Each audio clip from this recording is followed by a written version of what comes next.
Golden soil ಇದೆಲ್ಲ ಹಾಕೋದ್ಕಿಂತ ಮುಂಚೆ ಹಾ ನಾವು ಈ ಸರ್ಕಾರಿ ಗೊಬ್ಬರ ಹಾಕ್ತೇಕ ಮರ ಹಿಂಗ್ ಸುಮ್ಮನೆ ಬಡದ್ರೆ ಓಕೆ. ಮ್ಯಾಗ್ಲಿಂದ ಹಳ್ಳು ಉದುರ್ತದೆ. ಈಗ ತೋರಿಸ್ತೀರಾ ನೀವು ಇಲ್ಲೆಲ್ಲಾರು ಈಗ ಹಳ್ಳ ಏನಾದ್ರು ಡ್ರಾಪಿಂಗ್ ಆಗಿದೆಯಾ ಅಂತ ನೋಡ್ಬೋದಾ? ನೋಡ್ರಿ ಎಲ್ಲೂ ಡ್ರಾಪ್ ಆಗಿದೆ. ಗೊಬ್ಬರ ಮಣ್ಣು ಮೇಲೆ ಮಾಡುತ್ತಲ್ಲ ಆ ತರ ಮಿದು ಅಂಶ ಇರುತ್ತೆ. ಅವಾಗ ಎರೆಹುಳ ಗೊಬ್ಬರ ಯಾವ ತರ ಬರುತ್ತಾ ಆ ತರ ಎನಿ ಟೈಮು ನೀರು ಕಡಿಮೆ ಆದ್ರೂ ಈ ತರ ತೇವಾಂಶ ಇರುತ್ತೆ, ಸ್ಮೂತ್ ಇರುತ್ತೆ. ಈ DAP ಇದು ಯಾವ್ದೋ ಜಿಪ್ಸಮ್ ಗೊಬ್ಬರ ಮಣ್ಣು ಮುಟ್ಟಂಗಾಗುತ್ತೆ. ಅಂದ್ರೆ ನೀವು ಗೋಲ್ಡನ್ ಸಾಯಿಲ್ ಎಲ್ಲಾ ಪ್ರಾಡಕ್ಟ್ ಉಪಯೋಗಿಸ್ತಾ ಇದೀರಾ ಅಡಿಕೆ ಗಿಡಕ್ಕೆ. ಉಪಯೋಗಿಸೋದ್ರಿಂದ ನಿಮಗೆ ಮನಸ್ಪೂರ್ವಕ ಇಳುವರಿ ಸಿಕ್ಕಿದೆ ಹಂಗಾರೆ. ಕುರಿ ಗೊಬ್ಬರ ಸರ್ಕಾರಿ ಗೊಬ್ಬರ ಹಾಕ್ತಿದ್ವಿ, ಇಷ್ಟು ಇಂಪ್ರೂವ್ಮೆಂಟ್ ಆಗಿರ್ಲಿಲ್ಲ. ಅಂದ್ರೆ ಮುಂಚೆ ಏನಾರು ರೋಗ ಇತ್ತ? ಮತ್ತೆ ಇರ್ಲಿಲ್ಲ, ಇಳುವರಿ ಚೆನ್ನಾಗ್ ಬರ್ಬೋದು ಅಂತಂದು ಸರ್ಕಾರಿ ಗೊಬ್ಬರ ವಿತ್ ಕುರಿ ಗೊಬ್ಬರ ಅದನ್ನೆಲ್ಲ ಕೊಡ್ತಾ ಇದ್ವಿ. ಅದ್ರದ್ದು ಬಗ್ಗೆ ನಮಗೇನು ರಿಸಲ್ಟ್ ಕಾನ್ಫಿಡೆನ್ಸ್ ಆಗ್ಲಿಲ್ಲ. ಹಂಗಾಗಿ ನಾವು ಹರೇಕ ಗೋಲ್ಡನ್ ಸಾಯಿಲ್ ಅದನ್ನು ವರ್ಷದಲ್ಲಿ 2 ಸರಿ ಹಾಕ್ರಿ ಅಂತ ಹೇಳೊಬ್ರು ಬಂದು ತೋಟ ನೋಡಿ ಇದ್ರ ಮಾಹಿತಿ ಹೇಳಿ ಮೇಲೆ ಹಾಕಿದ್ವಿ. ನಮಗೆ ಹಾಕಿ ಮೇಲೆ ಒಂದ್ ಸ್ವಲ್ಪ ಇಳುವರಿ ಚೆನ್ನಾಗ್ ಬಂತು. ಆಮೇಲೆ ಗಿಡಗಳು ಇಂಪ್ರೂವ್ಮೆಂಟ್ ಆಗ. ಗರಿಗಳ ಬಗ್ಗೆ ಹೆಂಗ್ ಹೇಳ್ತೀರಾ? ಗರಿಗಳು ಮೊದ್ಲು ತಳ್ಳುಗಿರೋವು, ಇವಾಗ ಅದಕ್ಕೆ ಮುರಿದ್ರು ಮುರಿಯಲ್ಲ, ರಟ್ಟೆ ದಪ್ಪ ಬರುತ್ತೆ. ಆಮೇಲೆ ಇದು ಏನಂತೀವಿ ನಾವು ಕುರಂಬಳೆ ಅಂತೀವ, ಅವು ಮೊದ್ಲೆಲ್ಲ ಸಣ್ಣಕ್ಕಿರೋವು. ಈಗ ತಾಳ್ರಿ ಕುರಂಬಳೆ ಕುರಂಬಳೆ ಮೇಲೆ ಒಬ್ರು ಮಲಿಕಬಹುದು. ಅಂದ್ರೆ ಎಷ್ಟು ಉದ್ದ ಅಂದ್ರೆ ಬಹಳ ಊಚ ಬರುತ್ತೆ. ಅಂದ್ರೆ ಇಷ್ಟು ಉದ್ದ ಬರ್ತಿರ್ಲಿಲ್ಲ. ಇವು ಅಗಲ ಜಾಸ್ತಿ ಇದ್ದಾಗ ನಮಗೇನು ಉದಾಹರಣೆ ಇದರಿಂದ ಉಪಯೋಗ ಅಂದ್ರೆ ಹಿಂಗಾರ ಜಾಸ್ತಿ ಅಗಲ ಇದ್ರೆ ದಪ್ಪ ಇದ್ರು ಮಾತ್ರ ಈ ತರ ಅಗಲ ಆಗಕ್ ಸಾಧ್ಯ. ಕರೆಕ್ಟ್. ಅದ್ರ ಅನುಭವ ಯಾರಿಗೂ ಗೊತ್ತಾಗಲ್ಲ, ಒಬ್ಬ ರೈತನಿಗೆ ಮಾತ್ರ ಅದು ಗೊತ್ತಾಗುತ್ತೆ. ಕೆಲಸ ಮಾಡದೇನೆ ಗೊತ್ತಾಗುತ್ತೆ. ಹೌದೌದು, ಇದ್ರ ರಟ್ಟಿಗೆ ಉತ್ತಮ ಆಗೈತಿ. ನೀವು ಕೊಟ್ಟಂತ ಗರ್ಭಾಂಶ ಇದು ಅಗಲ ಜಾಸ್ತಿ ಆಗಿ ಇಳುವರಿ ಚೆನ್ನಾಗಿ ಕೊಡುತ್ತೆ. ಅಂದ್ರೆ ನೀವು ಕೊಟ್ಟಿರ್ತಕ್ಕಂತ ಒಂದು ಈ ಸಾವಯವ ಗೊಬ್ಬರ ಏನೈತೋ ಗೋಲ್ಡನ್ ಸಾಯಿಲ್, ಈಗ ಬೇರೆ ರೈತರು ಏನಾದ್ರು ನಿಮ್ಮನ್ನ ಕೇಳಿದ್ರೆ ಏನ್ ಹೇಳ್ತೀರಿ ಇದ್ರ ಬಗ್ಗೆ? ನಮಗೆ ನನ್ನ ಅನುಭವದ ಪ್ರಕಾರ ಇದನ್ನ ಕೊಟ್ಟೋದಕ್ಕೆ ಉತ್ತಮ ಅಂತ ನಾವ್ ಹೇಳ್ತೀವಿ. ಬೇರೆಯವರು ಅಯ್ಯೋ ಅಷ್ಟಕ್ಕೊಂದು ದುಡ್ಡು ಕೊಟ್ಟು ನಾನು ಹಾಕ್ಸ್ಬೇಕ ಅನ್ನೋದಾದ್ರೆ ಅವ್ನಿಗೆ ಇಳುವರಿ ಬೇಕಾಗಿಲ್ಲ. ಅಲ್ಲ, ಅಷ್ಟಕ್ಕೊಂದು ದುಡ್ಡು ಆಗಲ್ಲ. ಅವನಿಗೆ ಅದೊಂದು ಕ್ರಿಟಿಕಲ್ ಮೈಂಡ್ ಬೇಕಲ್ಲ, ಹಾಕಿಲ್ಲ ಉತ್ತಮ ಅನ್ನೋದು. ಕೊಟ್ಟು ಕೊಡ್ಲಿ ಬಿಡು, ನನಗೆ ಸಾಕು ಇಷ್ಟೇ ಅಂತ ತೃಪ್ತಿ ಪಡ್ಬೋದು ಅವನು. ನಾವ್ ಇನ್ನೂ ಹೆಚ್ಚು ಬೆಳಿಬೇಕು ಅನ್ನೋ ನಮ್ಮ ಆಸೆ. ಈಗ ವೆದರ್ ಇವತ್ತು ದಿನಕ್ಕೂ ಚೇಂಜ್ ಆಗ್ತಾ ಇದೆ. ಇವತ್ತು ಎಲ್ಲಾರ ಕಡೆನೂ ನೀರಿಲ್ಲದೆ ಒಂದು ಹಾಕಾರ. ಇಂಥ ಸಮಯದಲ್ಲಿ ಒಂದು ಸಾವಯವ ಕೃಷಿನ ಮಾಡೋದ್ರಿಂದ ಯಾವ್ದೇ ಒಂದು ಬಳಸಿದ್ಮೇಲೆ ಇದರಿಂದ ಯಾವ್ದೇ ರೀತಿ ನಮ್ಗೆ ತೊಂದರೆ ಏನೋ ಆಗಲ್ಲ. ಸಾವಯವ ಕೃಷಿ ಅಂತ ಅಂದ್ರೆ ಅದು ನಮ್ಗೆ ಪೂರಕವಾದದ್ದು, ಬಯೋ ಫರ್ಟಿಲೈಸರ್. ಯಾವುದೇ ರೀತಿ ಅಡ್ಡ ಪರಿಣಾಮಗಳು ಇರಲ್ಲ ಇದರಲ್ಲಿ. ನಮಸ್ತೆ ರೈತ ಬಾಂಧವರೇ, golden soil nature India private limited ಇಂದ ಈ ವಿಡಿಯೋ ಮಾಡ್ತಾ ಇದೀವಿ. ಈ ತೋಟ ನೋಡ್ಬೋದು, ಇದು ಚನ್ನಗಿರಿ ತಾಲೂಕ್, ದಾವಣಗೆರೆ ಡಿಸ್ಟಿಕ್ ಆಗಿರ್ತಕ್ಕಂಥ ಬೆಳ್ಳಿನೋಡು ಗ್ರಾಮದಲ್ಲಿ ಇರ್ತಕ್ಕಂಥ ತೋಟ. ನಮ್ಮ ಜೊತೆ ಈ ತೋಟದ ಮಾಲೀಕರು ಇದ್ದಾರೆ. ಅವ್ರನ್ನ ಮಾತಾಡಿಸಿ ಈ ಗಿಡ ಇಷ್ಟು ಚೆನ್ನಾಗಿ ಆಗೋಕ್ಕೆ ಅವರು ಈ ಗೋಲ್ಡನ್ ಸಾಯಿಲಲ್ಲಿ ಏನು ಬಳಸಿದ್ರು, ಇದರಿಂದ ಏನು ಅನುಕೂಲ ಆಗಿದೆ ಅನ್ನೋದನ್ನ ಅವ್ರ ಬಾಯಿಂದಲೇ ಕೇಳೋಣ. ಸರ್ ನಮಸ್ತೆ. ಸರ್ ನಿಮ್ಮ ಹೆಸರು? ಪ್ರಕಾಶ್. ಸರ್ ನಿಮ್ಮದು ಊರು ಮತ್ತು ನಿಮ್ಮ ತಾಲೂಕು, ಅದ್ರ ಬಗ್ಗೆ ಒಂದು ಪರಿಚಯ ಮಾಡ್ಕೊಡಿ ಸರ್. ನಮ್ಮದು ಊರು ಬೆಳ್ಳಿನೋಡು ಗ್ರಾಮ. Okay sir. ಚನ್ನಗಿರಿ ತಾಲೂಕು, ದಾವಣಗೆರೆ ಜಿಲ್ಲೆ. ಸರ್ ಇದು ಎಷ್ಟು ಗಿಡ ಬರುತ್ತೆ ಸರ್? ಇದು ಅಡಿಕೆ ಗಿಡ 1200 ಗಿಡ ಬರುತ್ತೆ. 1200 ಗಿಡ ಬರುತ್ತೆ. ಇದರಲ್ಲಿ ದೊಡ್ಡ ಗಿಡ 625. ಸರ್ ಇದು ಎಷ್ಟು ವರ್ಷದ್ದು ಸರ್? ಇದು ದೊಡ್ಡ ಗಿಡ 40 ವರ್ಷದ್ದು. ಸರ್ ಪಕ್ಕದಾಗಿರ್ತಕ್ಕಂಥ ಗಿಡ ಈಗ 4 ವರ್ಷ. 4 ವರ್ಷ ಅಂದ್ರೆ 4 ವರ್ಷಕ್ಕೆ ಎಲ್ಲ ಒಂಬಳೆ ಹೊಡೆದೈತೆ, ಕಿತ್ತದ. ಸರ್ ಮುಂಚೆ ಇದಕ್ಕೆ ಏನೇನ್ ಬಳಸ್ತಿದ್ರಿ? ಮೊದ್ಲು ಕುರಿ ಗೊಬ್ಬರ ಸರ್ಕಾರಿ ಗೊಬ್ಬರ ಹಾಕ್ತಿದ್ವಿ, ಇಷ್ಟು ಇಂಪ್ರೂವ್ಮೆಂಟ್ ಆಗಿರ್ಲಿಲ್ಲ. ಅಂದ್ರೆ ಮುಂಚೆ ಏನಾರು ರೋಗ ಇತ್ತ? ಮತ್ತೆ ಇರ್ಲಿಲ್ಲ, ಇಳುವರಿ ಚೆನ್ನಾಗ್ ಬರ್ಬೋದು ಅಂತಂದು ಸರ್ಕಾರಿ ಗೊಬ್ಬರ ವಿತ್ ಕುರಿ ಗೊಬ್ಬರ ಅದನ್ನೆಲ್ಲ ಕೊಡ್ತಾ ಇದ್ವಿ. ಅದ್ರದ್ದು ಬಗ್ಗೆ ನಮಗೇನು ರಿಸಲ್ಟ್ ಕಾನ್ಫಿಡೆನ್ಸ್ ಆಗ್ಲಿಲ್ಲ.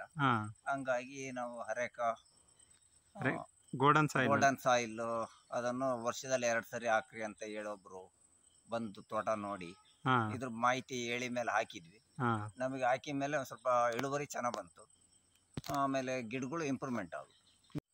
ಸುಮಾರು ಜನ ಈ ಕಡೆ ಅಂದ್ರೆ ಇದು ಬಹಳ ನೀರಾವರಿ ಪ್ರದೇಶ, ಅಂದ್ರೆ ಚಾನಲ್ ನೀರು ಹಾಯಿಸ್ತಾರೆ. ಹಾಯಿಸೋದ್ರಿಂದ ಎಲ್ಲರೂ ಹೇಳ್ತಾರೆ ಹಳ್ಳು ಈ ಕಡೆ ಇಳುವರಿ ಬರಲ್ಲ, ಹಳ್ ಡ್ರಾಪಿಂಗ್ ಆಗುತ್ತೆ ಅಂತ. ಈ ಗೋಲ್ಡನ್ ಸಾಯಿಲ್ ಬಳಸಿದ್ದೀರಾ ನೀವು, ಬಳಸಾದ್ಮೇಲೆ ನಿಮ್ಮ ಹೊಲದಲ್ಲಿ ಈಗ ಬಳಸೋದ್ಕಿಂತ ಮುಂಚೆ ಇರ್ತಕ್ಕಂಥ ಒಂದು ಹಳ್ ಡ್ರಾಪಿಂಗು, ಈಗ ಬಳಸಿದ ಮೇಲೆ ಆಗ್ತಕ್ಕಂಥ ವ್ಯತ್ಯಾಸಗಳ ಬಗ್ಗೆ ತಿಳಿಸ್ಕೊಡ್ತೀರಾ? ಮೊದಲು ಈ ಗೋಲ್ಡನ್ ಸಾಯಿಲ್ ಇದೆಲ್ಲ ಹಾಕೋದ್ಕಿಂತ ಮುಂಚೆ ನಾವು ಈ ಸರ್ಕಾರಿ ಗೊಬ್ಬರ ಹಾಕ್ತೇಕ ಮರ ಹಿಂಗ್ ಸುಮ್ಮನೆ ಬಡದ್ರೆ ಮ್ಯಾಗ್ಲಿಂದ ಹಳ್ಳು ಉದುರ್ತದೆ. ಈಗ ತೋರಿಸ್ತೀರಾ ನೀವು ಇಲ್ಲೆಲ್ಲಾರು ಈಗ ಹಳ್ಳೇನಾರು ಡ್ರಾಪಿಂಗ್ ಆಗಿದೆಯಾ ಅಂತ ನೋಡ್ಬೋದಾ? ನೋಡಿ, ಎಲ್ಲೂ ಡ್ರಾಪ್ ಆಗಿದೆ. ಆಮೇಲೆ ಇಲೆ ಬುಡಕು ಕಡಿತವೆ ಅಂತಂತದ್ರು, ಅದು ಇಲೆ ಬುಡಕಲ್ಲ, ವೆದರಿಗೆ ಬೀಳ್ತದ್ವಲ್ಲ, ಈಗ ಯಾವ ಬೀಳ್ತಾ ಇಲ್ಲ. ಅಂದ್ರೆ ಯಾವ ನೀವು ಗಿಡದ ಹತ್ರ ನೋಡಿದ್ರು ಸಹ ಹಳ್ ಡ್ರಾಪಿಂಗ್ ಆಗಿಲ್ಲ. ಅಂದ್ರೆ ಮುಂಚೆ ಈ ಸರ್ಕಾರಿ ಗೊಬ್ಬರ ಉಪಯೋಗಿಸ್ಬೇಕಾದ್ರೆ ಹಳ್ ಡ್ರಾಪಿಂಗ್ ಇತ್ತು. ನಾವು ಹಳ್ಳಿಲೇ ಕಡದ್ ಬೀಳ್ತವೆ ಅಂತ ಹೇಳ್ತಾ ಇದ್ವಿ, ಹಳ್ಳಿಲೇ ಕಡದಲ್ಲ ಅದು. ಅದೇ ಅದೇ ಅದೇ ಈಗ ನಿಮ್ಮ ಅನುಭವಕ್ಕೆ ಬಂದಿದೆ, ಅದು ಸರ್ಕಾರಿ ಗೊಬ್ಬರ ಬಿಟ್ಟು ಇದನ್ನೇ ಉಪಯೋಗಿಸಿದ್ರೆ ಉತ್ತಮ ಅಂತ ನನ್ನ ಅನ್ಸಿಕೆ. ಅಂದ್ರೆ ಈಗ ಹೋದ ವರ್ಷನು ಈ ವರ್ಷ ನಿಮ್ಗೆ ಒಳ್ಳೆ ಇಳುವರಿ ಬರ್ತಾ ಇದೆ ನಂಬಿಕೆ ಇದೆಯಾ? ಐತೆ.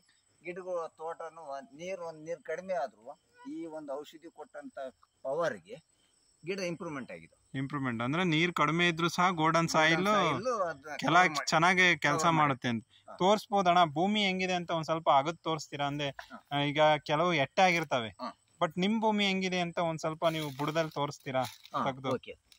ನಮ್ ಭೂಮಿ ಯಾವಾಗ್ಲೂ ಈ ಮಳೆ ಹುಳ ಯಾತರ ಗೊಬ್ಬರ ಮಣ್ಣು ಮೇಲೆ ಮಾಡುತ್ತಲ್ಲ, ಆತರ ಮಿದು ಅಂಶ ಇರುತ್ತೆ. ಯಾವಾಗ ಎರೆಹುಳ ಗೊಬ್ಬರ ಯಾತರ ಬರುತ್ತ ಆತರ ಎನಿ ಟೈಮು ನೀರ್ ಕಡಿಮೆ ಆದ್ರೂ ಈ ತರ ತೇವಾಂಶ ಇರುತ್ತೆ, ಸ್ಮೂತ್ ಇರುತ್ತೆ. ಹೆಂಗಾಗುತ್ತೆ? ಅದೇ ಅದೇ ಅಂದ್ರೆ ನೀವು ಗೋಲ್ಡನ್ ಸಾಯಿಲ್ ಎಲ್ಲಾ ಪ್ರಾಡಕ್ಟ್ ಉಪಯೋಗಿಸ್ತಾ ಇದೀರಾ ಅಡಿಕೆ ಗಿಡಕ್ಕೆ. ಉಪಯೋಗಿಸೋದ್ರಿಂದ ನಿಮಗೆ ಮನಸ್ಪೂರ್ವಕ ಇಳುವರಿ ಸಿಕ್ಕಿದೆ. ಹಂಗಾರೆ ನೀವು ವರ್ಷಕ್ಕೆ ಎಷ್ಟು ಸಲ ಕೊಡ್ತಾ ಇದೀರಾ ಗೋಲ್ಡನ್ ಸಾಯಿಲ್? 4 ಸರಿ ಕಂಪಲ್ಸರಿ ಕೊಡ್ತಾ ಇದೀರಾ. ಕೊಡೋದ್ರಿಂದ ನಿಮಗೆ ಫುಲ್ ಚೇಂಜಸ್ ಆಗಿದೆ. ಅಂದ್ರೆ ಈಗ ನೀವು ನೋಡ್ಬೋದು, ರೈತರಿಗೆಲ್ಲ ಏನ್ ಹೇಳಕ್ ಇಷ್ಟಪಡ್ತೀರಣ್ಣ?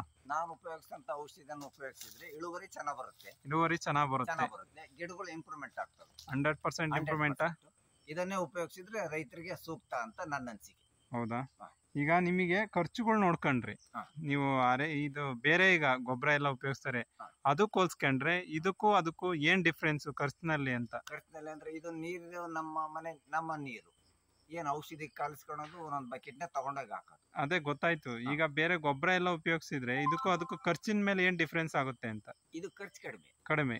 ಹೌದು, ಇಳುವರಿ ಖರ್ಚು ಜಾಸ್ತಿ, ಇಳುವರಿ ಕಡಿಮೆ. ಅವೇ ಗಿಡಗಳು ಏನಪ್ಪಾ ಅಂದ್ರೆ ಈಗ ಅದೊಂಥರ ಶೋಕಿಗೆ ಮಾಡ್ದಂಗ ಆಗುತ್ತೆ. ನಾವು ಸರ್ಕಾರಿ ಗೊಬ್ಬರ ಕೊಡೋದು ಶೋಕಿ ಕೊಟ್ಟಂಗ ಆಗುತ್ತೆ, ಯಾವುದೇ ತರ ಡೆವಲಪ್ಮೆಂಟ್ ಕೊಟ್ಟಂಗ. ಓಕೆ ಸರ್, ಗೋಲ್ಡನ್ ಸಾಯಿಲ್ ನೀವು ಯೂಸ್ ಮಾಡಿದ್ರಿ ಅಂತ ಹೇಳಿದ್ರಿ. ಈಗ ಗೋಲ್ಡನ್ ಸಾಯಿಲ್ ಅಲ್ಲಿ ಏನ್ ಯೂಸ್ ಮಾಡಿದ್ರಿ? ಯಾವ ಪ್ರಾಡಕ್ಟ್ ಯೂಸ್ ಮಾಡಿದ್ರಿ ಸರ್ ನೀವು? ಫಸ್ಟ್ ಗೆ ಅರೆಕಾ ಪವರ್ ಅನ್ನು ಯೂಸ್ ಮಾಡಿ ತದನಂತರ ಸರ್ ರಕ್ಷಕಾಸ್ತ್ರ ಅಂತ ಅದನ್ನ ಯೂಸ್ ಮಾಡಿದ್ರಿ. ಯೂಸ್ ಮಾಡಿ ಆದ್ಮೇಲೆ ನಿಮ್ಮಲ್ಲಿ ಏನು ಚೇಂಜಸ್ ಕಾಣ್ತು ಸರ್ ಗಿಡಗಳಲ್ಲಿ? ಕಲರ್ ಬಂದು, ಅಂದ್ರೆ ಮುಂಚೆ ಹೆಂಗಿದ್ರು ಸರ್ ಇದು ಅರೆಕಾ ಪವರ್? ಅರಿಶಿನ ಕಲರ್ ಹೋಗ್ಬಿಟ್ಟು ಈಗ ಗ್ರೀನಿಶ್ ಕಲರ್ ಆಗಿದೆ. ಚೆನ್ನಾಗಿದಾವೆ ಸರ್. ಗರಿಗಳೆಲ್ಲ ಹೆಂಗಿದ್ದು ಸರ್ ಇದನ್ನ ಕೊಡೋದ್ಕಿಂತ ಮುಂಚೆ? ಅಂದ್ರೆ ಯಾವ ಕಲರ್ ಇದ್ದು? ಇಳೆ ಬಿದ್ದದ್ದು ಅಂದ್ರೆ ಊಚ ಬಂದಿರಲಿಲ್ಲ ಗರಿ? ಒಂಥರ ಈ ಸುಳೆ ರೋಗ ಬಂದಾಗ ಯಾವ ತರ ಮುಟ್ರುಗುಣಿ ಬೀಳುತ್ತಲ್ಲ, ಆ ಟೈಪ್ ಆ ತರ ಬಂದಿದ್ದು. ಈಗ ಔಷಧಿ ಕೊಟ್ಮೇಲೆ ಗರಿಗಳು ಊಚಾಗೆ ಕಲರ್ ಅರಿಶಿನ ಕಂಡದ್ದು ಇರೋ ಅಂತದ್ದು ಕ್ಲಿಯರ್ ಆಗಿದೆ ಸರ್. ಮತ್ತೆ ಈಗ ಏನು ನೀವು ಗೋಲ್ಡನ್ ಸಾಯಿಲ್ ಕೊಟ್ಟ ಮೇಲೆ ಈಗ ದೊಡ್ಡ ಗಿಡ ಇದಾವಲ್ಲ ಇವೆಲ್ಲ, ಈ ಅರಳು ಕಚ್ಚೋದಾಗಿರ್ಲಿ ಅದ್ರ ಬಗ್ಗೆ ಏನ್ ಹೇಳ್ತೀರಾ ಸರ್? ತುಂಬಾ ಹೈಟ್ ಇದಾವೆ ಇವು. ಅದ್ರ ಬಗ್ಗೆ ಅಂದ್ರೆ ಕುಂಚಿಗೆ ಎತ್ತರ ಹೋದ್ರು ಇಳುವರಿ ಚೆನ್ನಾಗ್ ಬರ್ತಾ ಇದಾವೆ. ವೆಯ್ಟ್ ಬರ್ತೈತಿ, ಅಡಿಕೆ ತೂಕ ವೆಯ್ಟ್ ಬರ್ತೈತೆ. ಹೋದ್ಸಲ ನೀವು ಕೊಟ್ಟಾಗ್ಲಿಂದ ತೂಕ ವೆಯ್ಟ್ ಅಡಿಕೆ ತೂಕ ಬರುತ್ತೆ, ಬಿರು ಬರುತ್ತೆ ಅಡಿಕೆ. ಅಂದ್ರೆ ನಿಮಗೆ ಹೋದ್ಸತಿಗಿಂತ ಹಾಕಿದ್ಮೇಲೆ ನಿಮಗೆ ಡೆವಲಪ್ಮೆಂಟ್ ವೆಯ್ಟ್ ನಮಗೆ ಗಿಡಕ್ಕಿನ ತೂಕ ವೆಯ್ಟ್ ಇಳುವರಿ ಚೆನ್ನಾಗ್ತಾ ಇದೆ. ಗೊಬ್ಬರವಿಲ್ಲದೆ ಇಂದು ಸಾವಯವ ಕೃಷಿ ಮಾಡಬಹುದೇ?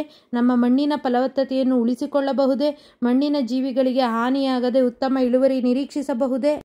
ಎನ್ನುವಂಥ ರೈತರಿಗೆ ಗೋಲ್ಡನ್ ಸಾಯಿಲ್ ಒಂದು ಉತ್ತಮ ಆಯ್ಕೆಯಾಗಿದೆ.